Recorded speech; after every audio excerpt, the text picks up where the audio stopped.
భగవద్గీత 341వ రోజు 5వ శ్లోకం. నచ మత్సాని భూతాని పశ్యమే యోగమైశ్వర్యం భూతభృన్న చ భూతస్థోమమాత్మ భూతభావనః. నా చ మత్సాని భూతాని పశ్య మే యోగం ఐశ్వర్యం భూతభృత్ నా చ భూతస్థః మమ ఆత్మా భూతభావనః.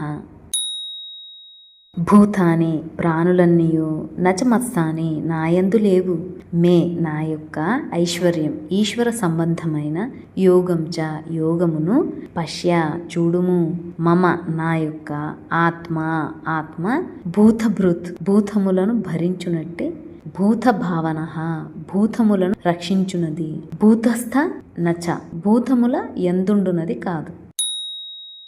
ఈ ప్రాణులన్నీయును నాలో స్థిరముగా లేవు. ఈశ్వరీయమైన నా యోగశక్తిని చూడు.